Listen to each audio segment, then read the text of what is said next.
KREM 2 News 10 at 10 begins now. Good evening. Thanks for joining us for KREM 2 News 10 at 10, where you get more news in less time. Let's get started. Just one day after the Idaho State Board of Education discussed potentially shutting down diversity, equity, and inclusion offices across state universities, the University of Idaho released an email saying it is holding off on any closures. Yesterday, the state board introduced that resolution addressing DEI. If enacted, it would essentially eradicate those programs. The discussion caused an uproar across the state, as well as in Moscow, where hundreds of U of I students protested the proposed resolution. Today, the U of I announced it would hold off on closing any of those offices, saying it didn't want to act too quickly or before the state board makes a decision on the resolution. New tonight, a teenager has been arrested for allegedly leaving a dead baby in a safe haven box in Blackfoot last month. Police say 18-year-old Angel Newberry from Twin Falls was arrested on a felony warrant for failing to report a death. Safe haven baby boxes are intended for parents to safely and anonymously surrender newborn babies without legal repercussions. Newberry was booked into the Bingham County Jail. The Blackfoot Police Department said they will not release any further information about the case tonight. Well, let's take a first look at the forecast with meteorologist Michelle Boss. And Michelle, it has been a wet one all week long. What are we looking at for the weekend? Are we Seattle or are we Spokane? Yeah, right? It's been kind of hard to tell the last couple of days. We do have more wet weather on the way, so don't put your rain boots or umbrellas away just yet. Let's take a look at satellite and radar right now. Some of the soggiest conditions right now are across North Idaho, though we still have some moderate rains in far southeastern Washington as well. Things have slowed down just a bit in the Spokane area. If we zoom in, I'm not even sure. I don't think it's raining at the airport right now, but that's just kind of a brief respite. We do expect more rainfall for tonight and tomorrow, but snow levels remain relatively high. It's going to be just all rain here Saturday. Got to get up above 4,000 feet to see any snow. 43 right now in Spokane, upper 30s in Coeur d'Alene, and still plenty of upper 30s and lower 40s across the area. We're looking at it to be a pretty mild night. Temperatures not really going anywhere. So temperatures hovering in the lower 40s, wet weather continuing through the night. Should peak kind of a soggy day on Saturday with a high of 42, a little breezy. Sunday, I think, is mostly going to be dry, though it will still be gray. A few isolated showers possible, highs in the mid-40s. And now to Nightbeat with a quick look at the day's top stories. We now know the name of the Meade teen who was killed in a car crash. The Spokane County coroner has identified him as 16-year-old Parker McInerney. Spokane County deputies say it happened at West Rudder Parkway and North Dorset Road Thursday morning. KREM 2 got a picture from a parent today showing a growing memorial for Parker. People also stopped by the crash site to leave flowers and pay their respects.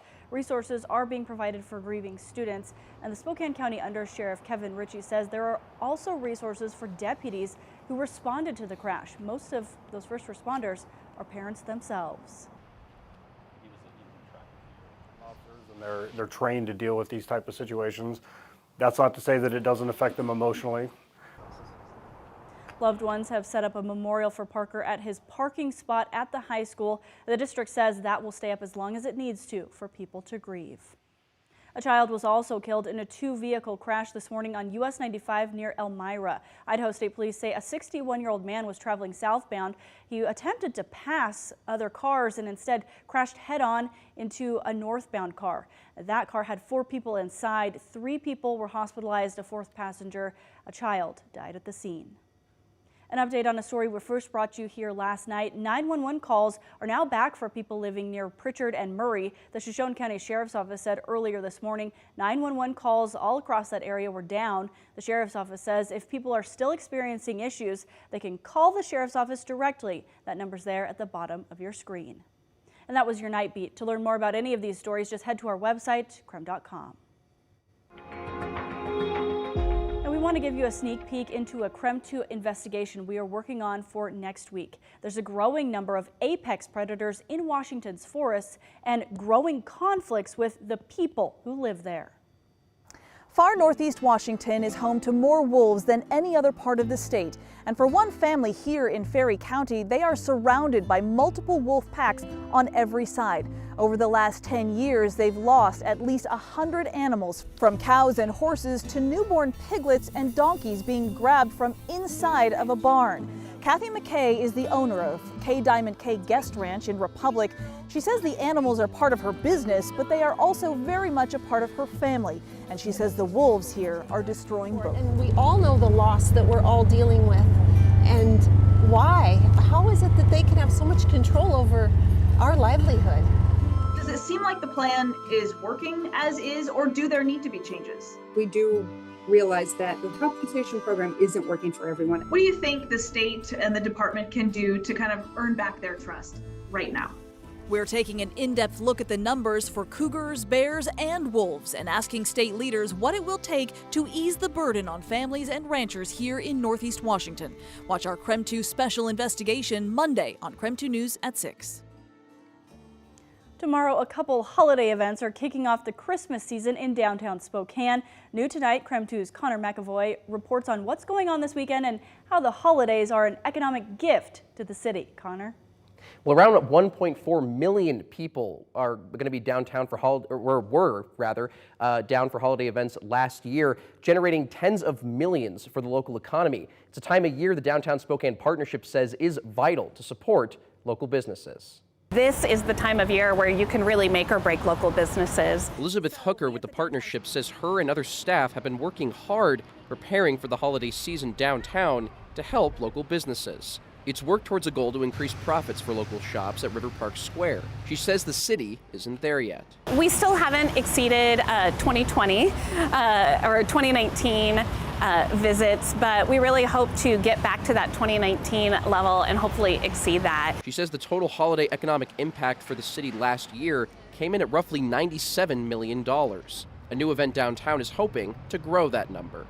An inaugural event done through Visit Spokane and the partnership known as Merry and Magical Lane. It's designed to have family activities and holiday decor brightening up downtown. The partnership believes the event will make the area safer, improving walkways for pedestrians. You're going to see over 100,000 new lights on our street trees and over the street itself, which is a first-time thing here in Spokane. That starts tomorrow and goes from 3 to 7, along with Santa visiting River Park Square at 5. It's the beginning of a holiday season and new tradition Hooker says she hopes will grow the downtown economy. We've had a lot of economic impacts this year, including the cost of goods has gone up, and it's been hard to find staffing. And this is the time of year where people want to get out and spend time together. And so we hope that everyone here in Spokane, all of our visitors, will take an opportunity to meet up. Now, Merry and Magical Lane will be at 110 North Post Street. You can see the tens of thousands of lights there, and at the pedestrian alley between Post and Lincoln. More information on other holiday events over the next several weeks, you can just head to our website. That's KREM.com. Connor McAvoy, KREM 2 News.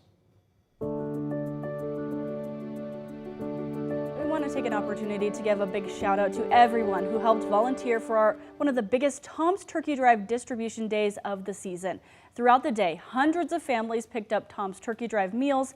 We gave away 500 dinners out there out of the 8,500 total we're expected to give away this year.